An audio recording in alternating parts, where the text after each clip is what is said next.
Alors, vous êtes dans votre talk show. Nous sommes aujourd'hui avec Aimé Bocho de Nana FM, Hélène Dubidji d'Atopel. Je préfère parce que elle est la présidente de Atopel. Voilà. Ce titre, je préfère. Janita Blavotri de Radio Dina Sport FM également. Rodrigo Ego, Canal K. Ouais, j'adore ce mot, hein. Ce nom. Canal K. La Suisse que j'aime toujours. Solidarité entre les journalistes féminines, cela n'existe pas. Aujourd'hui, comment expliquer ce manque-là de soutien entre les femmes journalistes? Je commence par Hélène. Ouais, quand j'ai dit ça, là, je dis c'est vrai, hein, cette histoire. Oui. En fait, je pense qu'il y a généralement une sorte de complexe qui fait que certaines femmes peut-être n'approchent pas leurs collègues femmes qui fait la même chose qu'elles. On se regarde de l'un, on a à l'avance des préjugés. Celle-là, elle est ci, elle doit être ça. Alors qu'au fond, c'est pas en réalité ça. Il faut approcher la personne pour savoir qui elle est réellement. En plus de cela, je pense qu'il manque assez d'initiatives qui rassemblent. Pourquoi je le dis? Parce que au début de la COVID-19, la très discrète directrice de publication de l'agence Savoir News avait lancé une initiative. Ambroisine Mémédé. Oui. Mais en 2 ou 3 jours, il fallait voir comment les femmes sont mobilisées autour de cette initiative-là. On n'a perçu rien comme argent et tout, mais on produisait des messages de sensibilisation. Il y a Roland Aziaka qui faisait les montages. Écovision, Éco-conscience, c'est ça? Qui faisait des montages de façon bénévole et tout. Donc, si ces genres d'initiatives se multiplient, je pense que ça va nous rapprocher beaucoup plus davantage.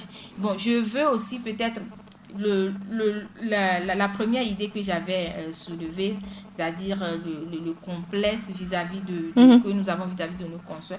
Je vais toujours illustrer ça par un exemple. Quand vous prenez la directrice de Éco-Conscience TV, Roland Aziaka, avant, on a commencé la même période et tout, mais on se voyait de loin, on ne s'approchait pas, elle me regardait, je la regardais, jusqu'au jour où on était allé à Cotonou pour une rencontre. Ouais. Et heureusement ou malheureusement, c'est les Blancs qui ont organisé le truc, ils nous ont mis dans la même chambre et on les a proprement insultés parce que on se dit on est responsable, ils ne peuvent pas nous mettre ensemble sans nous dire à l'avance. Ils devaient nous communiquer cela et si on accepte, on allait rester ensemble. Mais finalement, on a fait 1 semaine dans la même chambre. Avant de partir, elle me dit Hélène, je ne sais pas que tu es comme ça. Toi, si tu dis tu ne savais pas qu'elle était comme ça. Je ne savais pas que tu étais comme ça. Donc, aujourd'hui, on est très proches et puis je l'appelle ma Vous travaillez ensemble. Oui, on a un projet ensemble. D'accord. Janita, le manque de solidarité. Chez les sportifs, on est plutôt amené à cohabiter ensemble quand on fait des voyages. Vous êtes obligés. Comment est-ce à cohabiter dans la chambre? Oui, vous êtes ensemble en fait. Ensemble dans une douche. C'est ça. Alors, parlons de solidarité. Bon, Hélène, elle a essayé de faire le truc correctement. Hein. C'est beaucoup plus le complexe des femmes qui empêche ces solidarités. Complexe, pourquoi? Parce qu'on se dit, celle-là, elle a quoi de plus que moi? Alors que peut-être qu'elle fait... je sais pas, elle fait un bon métier ou elle a une belle plume, tu as une belle voix, elle a une belle présentation, tu as une bonne diction et vous faites une coalition des deux pour peut-être sortir un meilleur magazine que ce que l'une ou l'autre pourra faire. Alors, ce complexe, pourquoi? Parce que à la base, la femme d'abord, il y a une certaine jalousie naturelle chez nous les femmes, c'est-à-dire quand je vois Aimé qui a chez les hommes aussi hein. Ah oui, jalousie naturelle hein. Oui, naturelle, j'ai dit. Quand je vois Aimé qui a une forte poitrine, je me dis mais j'ai fait quoi moi au bon Dieu pour avoir une poitrine minuscule? Non, c'est juste un exemple comme donc ça. Vous jalousez comme et donc ça. Je me dis si Aimé a une forte poitrine, c'est qu'elle doit se dire supérieure à moi. Ouais. Elle doit avoir donc, peut-être... Donc, tu es minime. Voilà, moi, je suis minuscule côté poitrine. Donc, je me dis, je ne peux pas être dans... Je sais pas, on ne peut pas cohabiter, on ne peut pas faire des choses ensemble. Alors que c'est carrément des idées arrêtées en fait. Il faut pouvoir approcher les gens. Quand je prends Edwige, on a commencé par travailler un beau matin comme ça, n'est-ce pas? On n'est pas... on ne nous a pas confrontés avant qu'on ne commence pas à travailler, c'est parce qu'on s'est dit, bon, Edwige a vu Juanita travailler, j'ai vu Edwige travailler, mais c'est là, elle a des connaissances, c'est là, elle a des contacts, pourquoi ne pas travailler? C'est comme ça que ça commence un beau matin. Ce complexe, on doit le briser. C'est une glace en fait qu'on doit arriver à briser. Toutes les femmes doivent arriver à briser cette glace-là. Les hommes ne sont pas comme ça, il n'y a que les femmes qui le font. Comment est-ce que nous arrivons à briser cette glace? Quand j'arrive par exemple sur un terrain de reportage et que je vois Hélène, que ce soit la première fois, avec un large sourire. Hélène, bonjour, ça va? C'est un plaisir de te rencontrer. Mais attends, celle-là, elle est qui encore en fait? Voilà, c'est vrai. Et peut-être d'un premier abord, Hélène va se dire, oh, quand elle est ça, c'est qui encore ça? Mais après, quand on se verra là, ce qu'on peut dire. Il faut s'aimer en fait. La folle, là, la dernière fois, elle m'a accosté, mais finalement, on s'est bien entendu. Ouais. Pourquoi ne pas aller m'asseoir avec elle? C'est juste un exemple comme ça. Si toutes les femmes arrivent à briser cette glace-là, à se dire, celle en face de moi, c'est pas ma rivale, c'est pas ma épouse, mais c'est une amie ou bien c'est une collègue avec qui on peut échanger, faire beaucoup de choses ensemble. Si on arrive à briser cette glace, je pense qu'on ira loin. Mais est-ce qu'on peut briser cette glace-là? Bien sûr, on peut la briser. On peut la briser. D'abord, ce que mes deux consoeurs viennent de dire, elles sont dans le vrai. Ce n'est pas seulement dans le journalisme que ça se passe, mais moi, je n'ai pas souvent cette vision de la chose. Parce que je me dis, peut-être qu'on n'est pas en situation, comme l'a expliqué Hélène tout à l'heure, elles ont été obligées de cohabiter. Et de se découvrir, et de se faire connaître. Et donc, par là, elles se sont découvertes. Mais, moi... Tu viens à un reportage, ben, t'es journaliste. Le problème est où? On est là pour bosser. Chacun fait ce qu'il a à faire et nous rentrons dans nos rédactions. Est-ce que la journaliste est ouverte à l'autre? Oui. Je ne dirais pas le contraire, tout simplement parce que moi, je ne crée pas la situation. Je ne dirais pas que les femmes, quand elles se voient, elles se jalousent. Non. D'abord, je ne pense même pas à ça. D'accord. Je ne pense même pas à ça. Je ne me mets pas dans cette situation. Je ne vois pas l'autre que, oh, elle a de grosses fesses. Hein. Ben moi, j'applaudis. Je dis, waouh, elle est jolie. Et mes amis garçons, elles me demandent si tu es vraiment une fille. Je dis, waouh, elle est jolie, hein. Elle est belle. Mais le problème est où? La personne est belle, elle est belle. Si tu es un guenon, tu es un guenon. Donc, solidarité, si nous voulons être solidaires, nous pouvons être solidaires. Ça dépendra de nous. Ne pas se marcher dessus. Voilà, nous n'avons pas créé des conditions pour le faire. Parce que lorsque j'aurai besoin de la rédactrice en chef de Canal Patricia, par exemple. Canal FM. Ouais. Mais tu vas découvrir derrière cette personne-là une dame de grand cœur. Et c'est une dame de grand cœur. Ambroisie Mémédé, elle ne parle pas. Mais c'est une dame qui est très disponible. Et dynamique. Voilà, donc, a priori, je ne juge pas les gens, mais moi, j'aime me confronter aux gens. D'accord. C'est quand vous venez avec votre air de je ne sais quoi, c'est en ce moment que moi aussi je vais vous montrer qui je suis. Sinon, sans ça, à la base, je peux travailler avec tout le monde. À la base. Mais lorsque vous voulez me piétiner, homme ou femme, moi je ne vais pas vous piétiner. La personne. Non, vous écrasez la personne. Je ferai pire. Alors, Rodrigue Ayego, c'est la femme qui tire la femme vers le bas. C'est le constat général. Bon, ça c'est selon. C'est selon. Je le dis parce que quand on parle quand on dit que les femmes journalistes ne s'entendent pas, et ça dit que les hommes journalistes s'entendent. Bon, aujourd'hui on parle de femmes. Moi je vous assure. Aujourd'hui on parle de femmes. C'est un homme. Il saura mieux parler des hommes. Oui, c'est un peu partout. Il faut plutôt dire que c'est le propre du Togolais.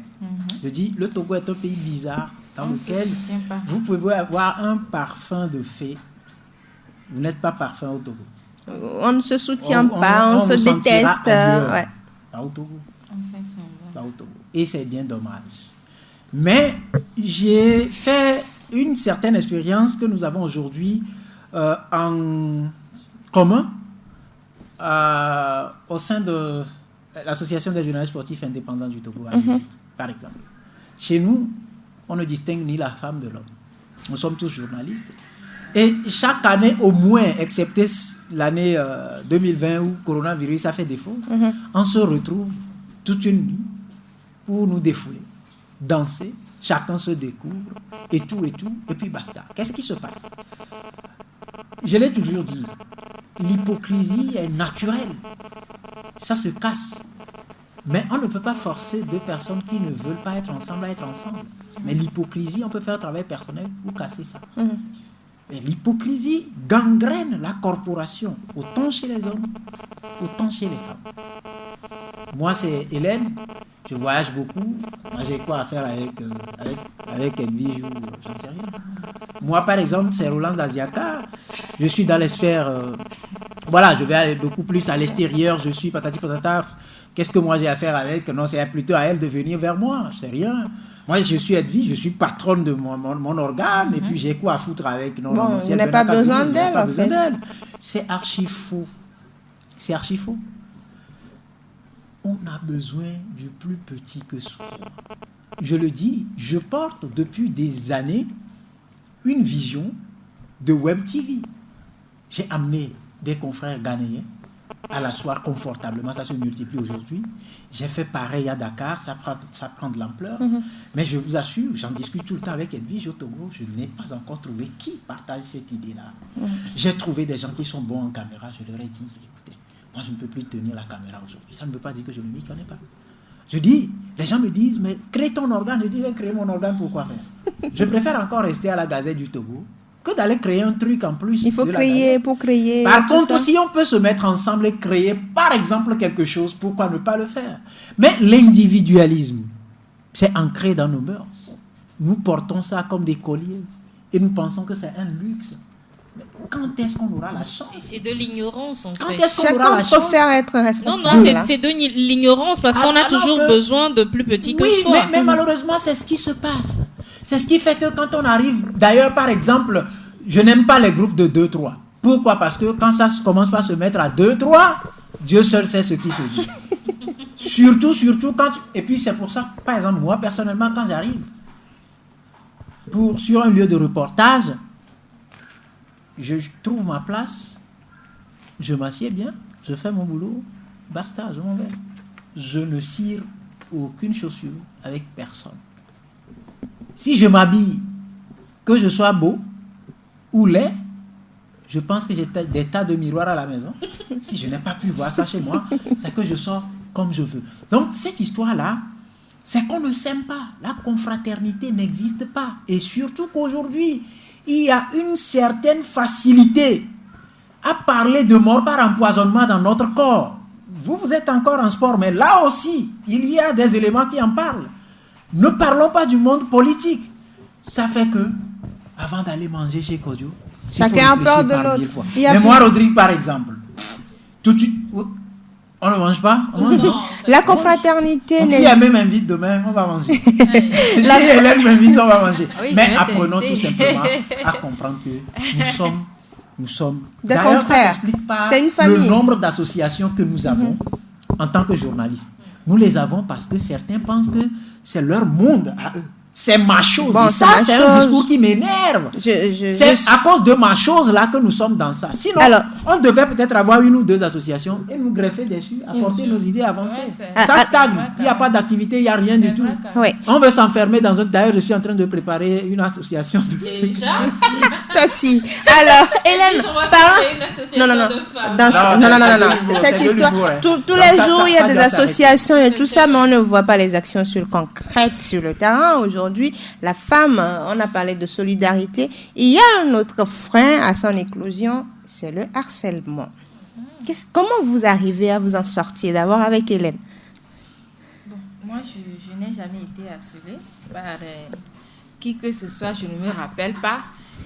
Il y a des gens qui m'ont dragué, des confrères et tout, mais le harcèlement proprement dit, je ne pense pas que j'avais été victime. Vous n'avez pas eu des retours, des concerts et tout ça? le harcèlement sexuel, c'est généralement peut-être que ça vient de ton patron ou de tes collègues de la rédaction. Donc moi, étant donné que les organisateurs d'événements, les organisateurs, des responsables. Moi, je parle plutôt plus de la drague que du harcèlement, parce que je ne te donne pas le temps que tu viennes me harceler, quoi. Donc, mais il y en a quand même, parce que selon un article du journal Afripresse, je pense, il y a des confrères des consoeurs qui ont affirmé qu'elles ont été harcelées de harcèlement à plusieurs reprises. Donc, partant de là, je peux affirmer que ça existe dans la profession. Mais personnellement, vous n'avez pas vécu la situation. C'est l'exception, on va dire. Véritable la batterie. Je dirais pareil aussi, la drague, oui, parce que nous sommes dans un monde où les hommes sont partout présents, omniprésents. La drague, ok. Mais quand on parle de harcèlement, c'est vraiment un truc, je ne sais pas, poignant. Et moi, personnellement, j'ai pas encore connu ça de toute ma carrière. Je ne sais pas ce que c'est que le harcèlement. Je le dis pas pour que quelqu'un vienne me harceler. Quelqu'un vous drague, vous refusez la personne, vous dit peut-être qu'on devrait vous lancer sur l'antenne. On vous dit vous ne serez pas sur l'antenne parce que vous avez refusé. Ça, c'est quoi? C'est du harcèlement, oui, mais personnellement, je ne l'ai pas vécu. D'accord. Et c'est peut-être ce qui a aussi freiné ou ralenti ma carrière à un moment donné, parce que je ne cours pas après les promotions. Ce que je fais, je le fais par passion, je ne le fais pas pour une promotion donnée ou pour voyager aux quatre coins du monde, parce que aussi, dans ce métier, surtout que j'ai fait de la radio pour commencer avant de m'essayer à la presse écrite, presse et en ligne et tout. Dans ce métier, c'est souvent les voyages qui s'accumulent. Tu voudrais voyager pour une compétition sportive ou pour aller couvrir un événement au-delà des frontières. C'est souvent ça. Et franchement, je ne courais pas après les voyages. Et je n'étais même pas intéressée de bouger beaucoup trop, peut-être parce que j'avais un enfant aussi. Ne pas laisser mon enfant tout seul, c'est peut-être aussi ça. Mais surtout que je ne prônais pas trop cette histoire de voyage et de promotion et tout. J'ai pas vraiment eu de problème à vivre cette situation. Le harcèlement. D'accord. Aimé Bocho, de quel harcèlement parle-t-on? Dans le travail, d'abord, sexuel, verbal. Il y a sexuel, verbal, psychologique et tout. Hein. Il faut dire qu'il y a tout ça là. Il y a tout en fait. Il y a tout. Il y a tout. Parce que si à un moment donné, on ne vous donne pas l'opportunité d'évoluer, quelque part, on est en train de vous tirer vers le bas. Qu'est-ce qui explique cela? Alors que d'autres personnes à côté ne méritent pas mieux que vous, ne font pas mieux que vous, mais ces personnes-là sont promues. Qu'est-ce qui explique cela? Peut-être qu'on n'en parle pas. C'est l'occasion de dire aux gens, parlez-en. Si ça ne va pas, dites-le. On saura comment vous amener à résoudre ces situations difficiles auxquelles vous êtes confrontés. Parce que moi, je veux faire du journalisme. C'est pas parce que j'ai rencontré un monsieur ou bien une dame à qui ma tête ne plaît pas et qui fait tout pour me tirer vers le bas. Non. Le harcèlement, et cela ne vient pas seulement du côté des hommes sur les femmes, non. Les femmes aussi le font envers les femmes, de même que les hommes envers les hommes. Maintenant, si on parle de harcèlement sexuel, là, on sait ce que c'est. Et il y en a. Les gens, peut-être ils ont honte, je ne sais pas trop. Les femmes ont honte d'en parler. Voilà. Au début de cette émission, j'ai dit, il faut que nous ayons un mental fort. Il faut que nous sachions où nous allons. Il faut que nous ayons un but, un objectif. Est-ce que je veux vraiment faire ce métier? Maintenant, il faut que je mette les moyens pour que je puisse arriver. Mais je ne dois pas... Tu sais, Edwige, je ne sais pas si vous avez déjà expérimenté cela. Ceux qui nous écoutent à la maison, ceux qui nous lisent, ceux qui nous regardent sur nos chaînes télé, ils pensent que c'est un repas tout fait. Que vous venez présenter. Ils ne savent pas. Ce n'est pas un boulot, en fait. Vous devriez aller chercher, fouiller, travailler, ça faire une cuisine. Venir rédiger. Et venir présenter le plat à la radio, bien sûr, nos médias. Ils ne le savent pas. Surtout nos petits frères et petites sœurs qui nous voient, qui nous écoutent. Quand vous dites, je veux préparer mon... Mais tata, moi aussi, je veux être journaliste. Je dis, hey, c'est pas facile. Hein? Non, mais tu viens lire juste. Non, moi, je peux lire. Ah, ils pensent qu'on vient lire. On ne vient pas lire. Non. Et les gens pensent qu'il faut tout simplement aller parler dans le micro. Non, il faut savoir parler dans le micro. Tout ça là s'apprend. Lorsque vous vous faites violence et que vous mettez sur vous cette pression d'aller jusqu'au bout, rien ne vous arrêtera en chemin. Quel que soit le harcèlement, personne. Quand votre directeur, par exemple, d'organe dit « Je ne fais pas d'augmentation de salaire parce que j'ai demandé des avances, vous avez refusé », quand vous êtes là, votre patron ou bien votre chef de département, il vient, il vous touche, il « Ça va, tout va bien, ça va » et tout ça là. Mais ça, vous appelez ça comment? Justement, c'est là où moi je fais appel à l'éducation à la base. Si vous avez reçu une bonne éducation à la base, votre directeur, votre supérieur a beau vous toucher, ben ne réagissez pas. Le salaire, est-ce que vous voulez demeurer, vous voulez mourir là-bas dans son organe? Mais si vous partez, ça se répète dans les autres organes. Il faut que vous travailliez bien et vous aurez la récompense. Rodrigue? Écoutez, on va parler sans langue de bois. C'est ce que j'aime. Dès le début, on a commencé sans langue de bois. Tout ça existe et c'est vécu au quotidien. Les gens n'aiment pas en parler. Dans le développement qu'Aimé a fait tout à l'heure, elle a manqué de dire que les femmes en font envers les hommes également. Oui, les femmes responsables. Pour avoir été responsable plusieurs années, je sais ce que ça donne. Vous avez une stagiaire qui arrive, elle n'est pas venue pour le métier. Voilà. Elle n'est pas venue pour le métier. Sa façon de s'habiller, la première personne a cogné à la porte le matin. Ah, chef, je suis venu vous saluer. Chef, vous êtes élégant aujourd'hui. Chef, vous avez oublié de vous peigner. Vous avez oublié de vous peigner. Et dire que j'ai tout ça à la maison. Vous n'avez pas une femme, chef? Excusez-moi si je pose la question. Parce que je ne comprends pas qu'on puisse vous laisser comme ça sortir, par exemple. Je dis que ça, c'est du n'importe quoi. Non. Et je vous dis, ça existe. Je ne dis pas que c'est bon. Je donne juste des détails. Ouais.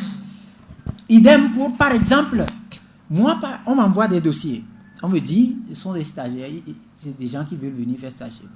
Je vois les dossiers, je vois. J'ai dit, ok, ça on prend, ça on ne prend pas, ça on ne prend pas, ça on ne prend pas, parce que. 2-3 jours après, tu viens à la rédaction, tu trouves la personne. Que tu as dit, on ne prend pas. Est-ce qu'on se connaît? Mais qui vous a autorisé? C'est le DG qui m'a autorisé. Et 2-3 jours après, vous voyez par exemple le DG en train de partir, et la stagiaire monte à bord du véhicule et ils partent ensemble. Tu peux imaginer à peu près par où elle est passée pour avoir son stage à elle. Ce sont des choses qui existent. Il y a des hommes vicieux. Parce que moi je dis, pour avoir, ou parce que je suis un père de famille et mon foyer tend vers la vingtaine, que quand je vois les petites gamines sauter à gauche, à droite, il n'y a pas que les gamines, il y a des dames. Ouais. Il y a des dames et il y a des messages pas possibles que vous recevez, vous ne pouvez pas imaginer.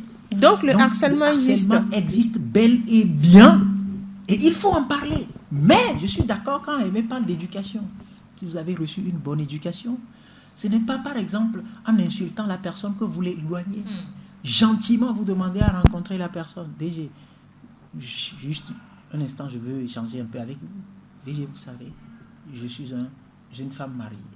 J'ai tant. Vous visez votre travail et vous ne voulez plus. Vous avez besoin de faire une gestion sage de la situation. Il y a des prédateurs. Moi, je connais des gens qui ne mettent pas la différence entre leur bureau et les chambres d'hôtel, s'il vous plaît. Et j'en connais qui viennent. Moi, par exemple, on m'a fait des aveux. On était là. Et chaque année, chaque fin d'année, je demande à ma femme de préparer à manger pour toute l'équipe. On se retrouve, on festoie proprement. Et donc, du coup, il y a eu de nouvelles vagues. Ils sont arrivés, tout et tout. Et le jour-là, moi, j'ai vu dans le lot sa façon de faire envers moi. Je suis adulte, hyper adulte. Donc, ça me dit beaucoup de choses. Ça me fait rire. Et donc, le jour-là, parce qu'elle a vu ma femme, vous ne pouvez pas imaginer. tout ce qu'il y a eu. Et puis si ma femme était une autre personne ne connaissant pas son mari, elle allait dire, ah, il y a quelque chose. Hein? Il y a quelque chose là-bas. Et puis moi je l'ai appelé. Madame Rodrigue, c'est bon? Ça va? Donc aujourd'hui, hier, je sais que tu ne savais pas que j'étais marié. Mais maintenant, là, tu vois, c'est la mère de mes enfants. Donc le harcèlement existe. Ça existe. En fait, on ne dit pas que ça n'existe. On ne dit pas que le harcèlement n'existe pas. Jusque mais aujourd'hui, ça s'est métamorphosé. Le genre d'harcèlement qui existe aujourd'hui, c'est que celle-là même qui vient dans votre service, elle vient pour ça. C'est elle-même qui se met fait harceler. En fait. Non, c'est elle-même qui met dans sa tête que c'est le passage obligé pour pouvoir atteindre son objectif, pour se positionner. Ouais. Et donc, elle n'attend que le signal, un déclic. Et puis elle faut pouvoir gagner. Voilà. Qu'est-ce qui se fait au niveau de votre association en ce qui concerne ce problème de harcèlement? Parce qu'il y a certaines filles, même si vous, personnellement, vous n'avez pas vécu, certaines filles vivent ces situations chaque jour. Bon, je peux dire que, en toute franchise, au niveau de Atopel, par exemple, on n'a pas encore recensé des plaintes. Voilà, des plaintes par rapport à cela. Donc, c'est peut-être en recensant des cas qu'on va penser à ce qu'on peut faire pour éradiquer cela. Quand je le dis que je n'ai pas été victime du harcèlement sexuel, je le dis en toute vérité. Si j'en ai été victime, j'allais le dire. Le harcèlement sexuel, je n'en ai jamais été victime. Si peut-être on prend le mais cas on t'a dragué plusieurs fois. Oui, on n'a pas insisté. Tous les jours. Ça n'a pas. Et les organisateurs et les journalistes et les hommes politiques. Il n'y a pas eu un moment où on voulait, par exemple, tu voulais prendre la boisson, la canette, et puis subitement, les mains de l'homme. Ça, c'est pas du J'ai même cru qu'avec la bague au doigt, ça allait s'arrêter. Il faut la lever plus tôt. Ça ne s'arrête pas. Il faut la lever plus tôt. La drague, c'est tous les jours. C'est tous les jours. Mais le harcèlement proprement, le harcèlement sexuel, mais peut-être s'il faut parler d'autres types de harcèlement, je ne sais pas. Ce que je sais, que j'ai été victime de discrimination. Oui. Mon travail, on m'a rabaissé. Mon travail a été sous-estimé à plusieurs reprises. Et c'est ça qui m'a même obligée d'ailleurs à quitter très tôt les organes de presse pour créer mon site. Oui. Et c'était depuis par rapport à la discrimination. Voilà, par rapport au fait qu'on sous-estime ce que je fais et tout. Donc, il y a plusieurs d'autres raisons qui se sont greffées dessus quand même. Donc, c'est un peu ça. Sinon, au niveau de Atopel, par exemple, on n'a pas encore eu des cas. D'accord. Il y a aussi... peut-être qu'on ne vous en parle pas. Oui, voilà, c'est au moins 2 dossiers. Voilà, ce dont je veux parler, juste c'est cela. Oui. Au moins 2 dossiers actuellement sous la main. Et une fille qui demande stage chez un directeur de publication. Non seulement des promesses sexuelles, etc., patati patata, mais tourner à l'escroquerie, à l'arnaque. Écoutez, moi, Rodrigue, j'aime parler sans langue de bois. Si ce n'est pas à cause de Dieu, je donnerai des noms. Non, il ne faut pas donner de noms. Mais c'est pour ça que je dis c'est à cause de Dieu. Donc, c'est pour ça que je dis l'image. C'est pour ça que je dis, voilà, on respecte. C'est pour ça que je dis que il ne faut pas... Des fois, qu'est-ce qui se passe aussi? Tu es peut-être un patron, tu veux être trop gentil, tu fais attention. Sinon, la stagiaire ou la journaliste que tu emploies va commencer par dire tout de suite qu'il me harcèle. Mais en réalité, peut-être il y a des gens, il te prend comme sa fille. Et puis bon, voilà. Il n'y a pas de... Je ne sais Justement, pas. C'est pour cela que moi je me dis, si tu viens vers moi pour me draguer, ou je ne sais pas si ça doit aller vers le harcèlement, si tu n'es pas direct, si tu ne me dis pas le mot qu'il faut dire pour que je sache que c'est la drague, mon ami, tu ne me dragues pas. Je t'écrase. Non, je ne t'écrase pas, mais tu ne me dragues pas. En plus, supposons que nous sommes victimes de harcèlement, mais Rodrigue l'a dit, il faut poliment, avec des mots bien choisis, remettre le monsieur à sa place, ou la femme ou la à dame à sa place. C'est ça qui montre qu'on a reçu une bonne éducation. Mais on n'insulte pas. On n'insulte pas du tout. Parce que on ne sait pas de quoi demain sera fait. Voilà, ne pas insulter, dire, bon, nous sommes journalistes, on ne peut pas insulter, on ne peut pas faire ci, on ne peut pas faire cela. Ça amène certaines jeunes femmes qui sont dans le domaine à dire, puisque Y m'a fait la couche, je ne peux pas l'insulter, il est là, j'essaie de sortir avec la personne, Y également, X A, B, et ça continue ainsi. Ça, est-ce que c'est un bon comportement, Juanita? Est-ce que c'est un exemple qu'on donne en tant que journaliste, homme d'opinion? Dire ou que bien je ne vais pas le repousser ou je ne vais pas dire quoi que ce soit. En fait, il y a différentes façons de dire non. Je prends l'exemple de ton boss qui te drague et tu sais quand même que c'est grâce à ce dernier que tu as ton salaire, que tu as, je sais pas, un petit revenu à la fin du mois. Tu lui diras pas non du coup, mais il y a différentes façons de lui montrer, par exemple, viens au boulot un matin avec ton petit ami ou ton conjoint ou cette personne à qui tu partages ta vie, présente-lui cette personne, dis-lui par exemple, ah, monsieur le directeur, c'est mon compagnon, c'est mon mari, c'est le papa de mon fils, et puis après, il va commencer par se faire, ah, donc celle-là, c'est pour me dire, ah, barrière. Je veux pas. Mais si vous n'avez pas tout cela. Ah, c'est pour les gens corrects. Mais si vous n'avez pas tout cela, même non, malgré. C'est pour ça que je dis il y a différentes méthodes. Moi, par exemple, c'est-à-dire quand vous présentez votre conjoint à votre patron ou bien à celui qui vous harcèle et qu'il accepte, c'est parce qu'il est correct. Il a une conscience. Voilà, c'est pour ça que je dis, moi, ce à quoi j'ai été confrontée jusqu'alors, c'est souvent de petites dragues sur le terrain où on te met, je sais pas. Mais est-ce que la personne est autorisée à le faire? La personne n'est pas autorisée. Plusieurs fois, j'étais obligée d'enlever carrément la main de la personne où tu sens une main te toucher les fesses, furtivement comme ça, les fesses, tu te retournes, dis, ah, sorry.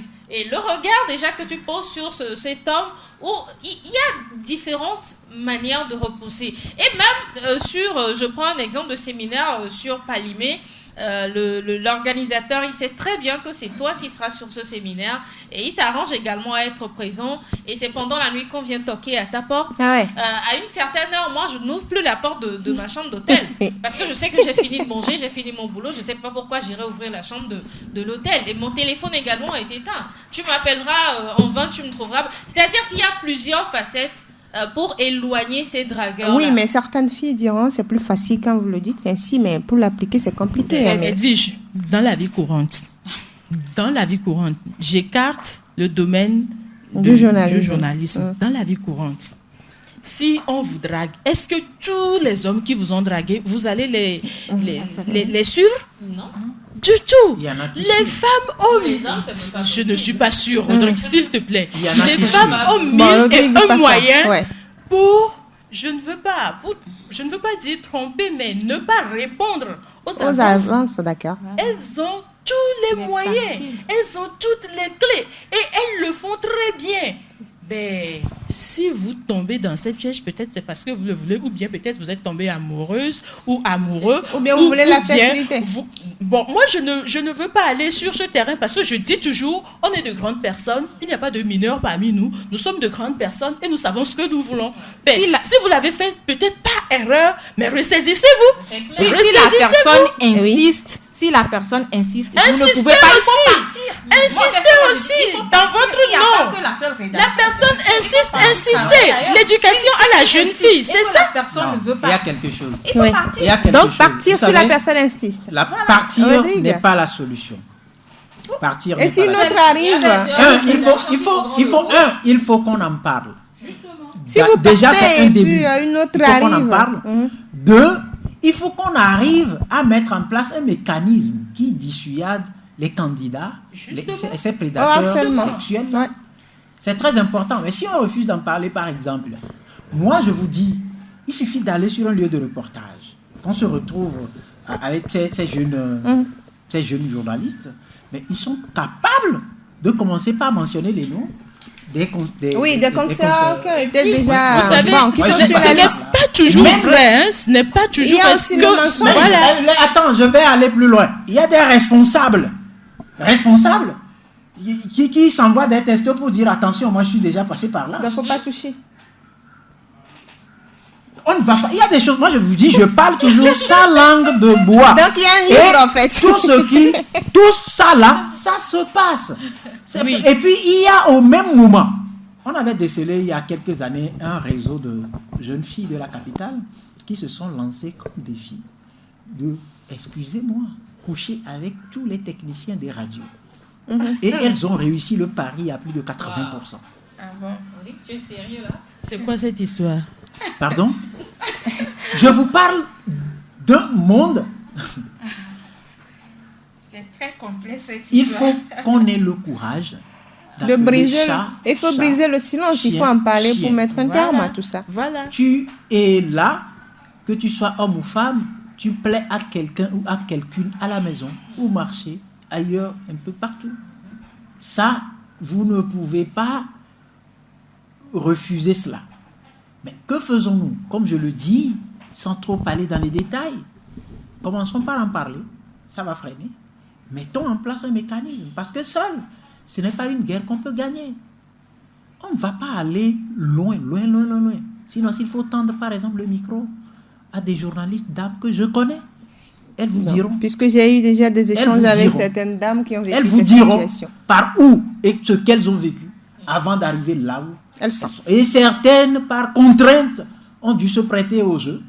Parce Pour pouvoir que, avec atteindre ça, leur il objectif. faut atteindre Voilà. son objectif. Mais elles ont eu à se ressaisir par la suite. Mais moi, Elles mal ont est dit déjà fait. non, Il y a le mal est aussi- déjà fait. C'est Mais ce que le mal je est dis. déjà fait. Rodrigue, Est-ce Est-ce que que c'est à je ce disais niveau que c'est je- une question d'éducation. Voilà Elle pourquoi l'a je fait dis, dans quel l'ignorance. exemple, Elle l'a fait en fait? sans mesurer le pour. Non, mais et c'est le parce contre. qu'elle visait quelque chose. Ah Non, ben, il y en a aussi qui là, font là, consciemment, est-ce en fait. que si je veux vraiment le faire, est-ce qu'on parle encore de harcèlement? Non. D'accord. C'est C'est pour bon. ça que je dis, il y en a qui le font, en toute âme et conscience, elles savent que bon, Vous avez accepté, voilà, j'accepte. c'est mon choix, je veux passer par là pour Pour atteindre réussir. un certain niveau et après je me Donc, ce ressaisis. n'est plus d'harcèlement à ce niveau. Ce n'est plus du harcèlement, c'est un choix. C'est un clair. choix. Voilà, la D'accord. personne a décidé de choisir, enfin, de prendre un chemin donné, elle prend son chemin. Elle arrive Le à chemin de destination, gauche. en fait. Voilà. Alors, on va terminer ce talk show avec les pistes de solutions pour l'émergence de la femme journaliste au Togo. D'abord avec vous, Hélène Dubidi. Quelles sont les pistes de solutions aujourd'hui? On a parlé du manque de visibilité, des problèmes que rencontrent ces femmes qui sont sous-rémunérées. Je ne vais même pas demander combien vous gagnez dans vos organes. Bon, Hélène, elle est patronne pour l'instant, donc avant, là, je ne vais pas demander, il ne faut pas donner. Il ne faut pas donner, c'est pas bon. On a payé. Et sinon, Aimé va s'énerver pour partir. Si elle veut donner des... Pourquoi c'est elle qui va s'énerver? Oui. Ok. On se comprend à On se demi-mot. comprend à demi-mot. Alors, quelles sont les pistes de solutions pour l'émergence de la femme journaliste? Au regard de tout ce qui a été dit du début de cette émission jusqu'à la fin, je pense qu'il faut d'abord une prise de conscience des femmes elles-mêmes. Celles qui arrivent dans la profession, elles doivent savoir que le métier de journaliste, c'est un travail très endurant, c'est un métier en plein temps. Donc, il faut s'y adonner avec cœur, avec passion et persévérer malgré les obstacles. Il faudra également que les différentes rédactions aussi instaurent une sorte de discrimination positive. Il ne s'agit pas en fait d'intégrer des femmes Juste à pour la intégrer? table de rédaction, mais il faudrait que ces femmes-là prennent parole et participent à l'ordre du jour. Et il faudrait aussi les aider à céder au poste de décision, pas pour la forme, mais quand elles méritent, il faut Des la postes à promouvoir. compétence. Il faut la promouvoir.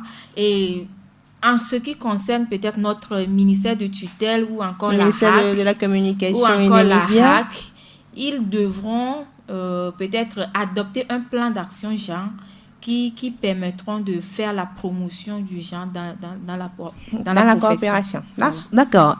Joanita? Alors, moi, je dirais qu'il faudra commencer d'abord par professionnaliser ce corps de métier que nous avons choisi. Vous aurez remarqué que celles-là ou ceux-là qui se sont mis à leur compte, qui ont choisi d'ouvrir par exemple leur site ou leur agence de communication, elles émergent mieux que celles qui encore travaillent dans des organes sous des directeurs qui ne comprennent pas forcément leur situation. Alors, commençons par professionnaliser les choses, commençons par avoir des exigences en tant que journaliste dans notre métier, quel que soit le domaine que nous avons choisi. On doit pouvoir être professionnel, être exigeante et avoir une image, comme on l'a dit dans cette émission. Cette image, c'est nous-mêmes qui devons la créer.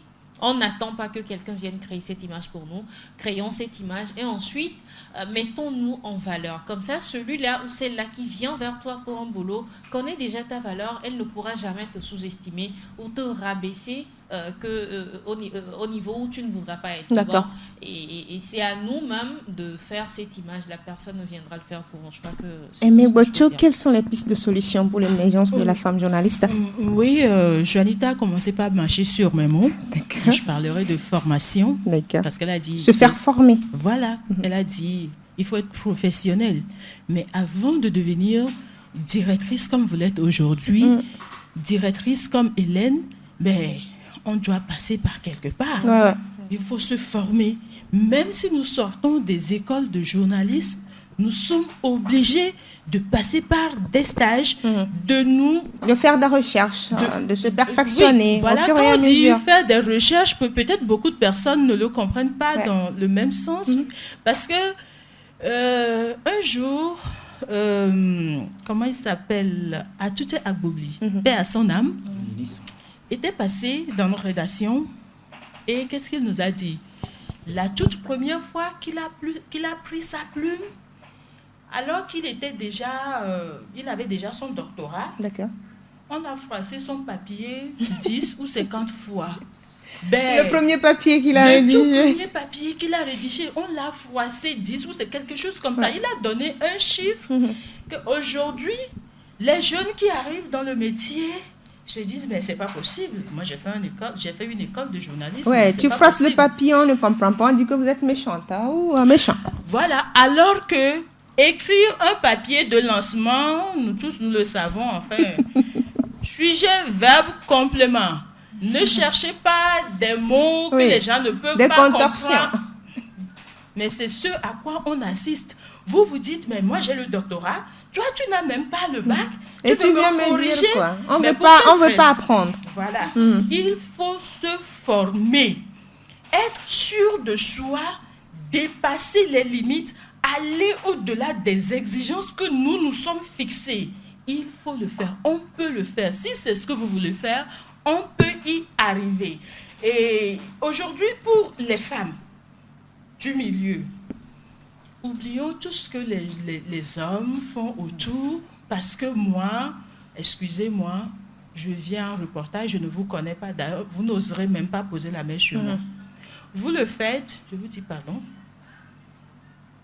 je ne considère pas encore que vous êtes en train de me draguer, même si c'est ce que vous voulez faire. Tant que je ne considère pas que c'est une drague, vous n'arriverez jamais à votre le faire. fin. D'accord.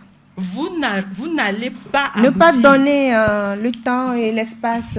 Voilà. Faites correctement, soigneusement son travail, car il y a un auteur qui le dit, le travail et après le travail, l'indépendance. Telle doit être la devise des femmes. De notre temps, c'est ce que Bernard Dadi avait dit, mais des femmes, de tout le monde. D'accord. Il faut travailler, point barre. Rodrigue Ego? Oui, je ne sais pas pourquoi on est dans le monde de la communication, mais on n'y pense pas pour faire notre propre promotion. Oui, prendre la communication pour... Il faut, par exemple, nous sommes journalistes. Ne faites pas le journalisme comme on veut qu'on le fasse au Togo. Ça, c'est un défi personnel. Et moi, je dis, je n'ai besoin du quitus de personne pour faire mon journalisme. Je veux faire l'exception à ma manière. Parce que ceux-là qui veulent être des donneurs de leçons, je vous assure, s'il vous plaît, là, je peux être orgueilleux. On peut s'asseoir pour voir combien sont capables d'écrire proprement une phrase. Un papier. Non, je dis une phrase. Et donc, qu'est-ce qu'il faut? Aujourd'hui, nous sommes communicateurs. On peut peut-être se mettre, je l'ai dit dans ce que j'étais en train de préparer, mais je vais peut-être parce que il faut partager. Il faut donner des solutions. À 2 ou 3, vous pouvez co-signer par exemple des tribunes. Ouais. Prendre position pour la question genre. Prendre position pour une situation de violation des droits de l'homme concernant une femme. Et mettre, je serais fier de lire qu'on mette en bas Edwige Apedo, Aimé Bocho, Juanita Blavotri et Hélène Djoubidji. Ça commence comme ça, parce que les gens lisent. Vous le faites, on va sur Djena, on voit. On va sur Togo Top News, on voit. On va sur Sport FM, on voit. On va sur Nana FM, on voit. Et qu'on voit, etc. Qu'on trouve un centre d'intérêt qui nous rassemble par moment pour réfléchir. Cette question que nous abordons, 2 ou 3 jours, on va laisser les hommes, le débat aux hommes, parce qu'on attend que ce sont les hommes qui vont décréter un jour que nous libérons le terrain, qu'il n'y aura plus de harcèlement, et donc, etc. Vous pouvez venir travailler. Ça ne viendra jamais. Trouvons des occasions en dehors de Sport FM. Qu'est-ce que je fais? Ensemble avec qui? Est-ce qu'après cette émission, Edwige et Aimé, ils vont se retrouver peut-être sur Nana FM et puis c'est fini? C'est tout. Ça s'arrête là? Donc, la construction d'une image, ça nécessite les mêmes canons que nous prenons pour promouvoir les pilleurs, les pagailleurs, les délinquants, les gangsters. Servons-nous de ces mêmes canons et faisons notre propre promotion. C'est très, très important. Quand quelque chose, par exemple, ça arrive à une femme, par exemple, au Togo, parlons-en. Ça arrive à une femme, par exemple, vous pouvez créer des pôles. Il ne faut pas aussi créer un monde dans un monde. Créer des pôles de femmes, rien que féminins, pour penser à, ou peut-être intégrer quelques hommes pour parler questions féminines ou d'autres questions d'intérêt qui touchent la femme. C'est très important. Et je pense qu'avec ça, comme ça, on va pouvoir faire quelque chose. Et puis de l'autre côté, celles qui ne veulent rien faire, s'il vous plaît, qu'elles ne vous retardent pas. Ou qu'elle ne nous retarde pas. Qu'elle quitte le domaine. Celui qui ne veut rien faire. Qu'elle quitte le domaine. Non, quand je dis ne nous retarde pas, quoi qu'on dise, aujourd'hui, c'est un fait. Vous allez à des endroits, on vous dit, mais ça, c'est un papier produit par un journaliste togolais. Ça fait de la honte. Quand je parcours la plupart des sites, je l'ai dit la dernière fois, des fois, ça me donne envie de vomir. Il faut parce qu'en réalité, c'est un autre débat. Ouais, c'est un autre débat. On parle d'image. Je rassemble donc, il faudrait que la femme fasse un autre travail. L'image, parce qu'en réalité, c'est un peu comme aujourd'hui, quand on dit Jenna, elle transporte Jenna. Quand on dit Togo Top News, elle transporte Togo Top News. Quand on dira TogoFoot.info, Fifi transporte TogoFoot.info. Ce qui voudra dire que lorsqu'on parlera de TogoFoot.info, on dira ah, c'est Fifi à son bateau. D'accord? Et donc, c'est ça vitrine, au fait. On ne parlera donc, pas si du reporter ou bien de la journaliste. Si ce qui se passe là-bas ne peut pas permettre la construction d'une bonne image, mais elle va s'éteindre. Ouais. Son image va éteindre. C'est pour ça que j'en parle, en fait. Merci beaucoup, Reddy Gallego. C'est un plaisir d'être avec vous. Merci, Amin Bocho. Merci. Merci, vous prenez le micro.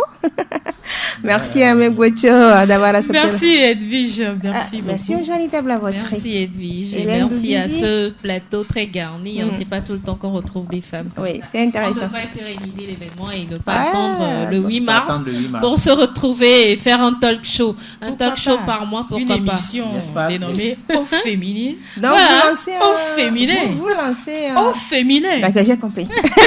Hélène Dubidji, merci beaucoup. Merci, c'était un grand plaisir. Juste une question pour rire. Les femmes journalistes adorent les hommes qui ont de l'argent? Elle a dit Yessou, hein? Est-ce que c'est seulement les femmes journalistes qui adorent l'argent? C'est la question. Bon, d'accord, je vais répondre par oui ou par non. Les femmes journalistes n'aiment pas ceux qui sont pauvres. C'est vrai, je n'aime pas la pauvreté, donc je crois que ma question, j'aime ma les réponse hommes qui ont du caractère. Allez, on se dit à très bientôt. Merci de nous avoir suivis. C'était le talk show spécial 8 mars. Non, elle a déjà dit Yessou, donc j'ai compris la réponse. Tu n'as pas remercié Rodrigue. Qu'est-ce qu'il a fait? Merci, j'ai remercié Rodrigue. On se donne rendez-vous très prochainement pour d'autres programmes sur Radio Jenna. Merci beaucoup. Je vous laisse encore découvrir la présentation de nos invités aujourd'hui. À très bientôt. Je suis Dibodi Adija Pedo. Bye bye.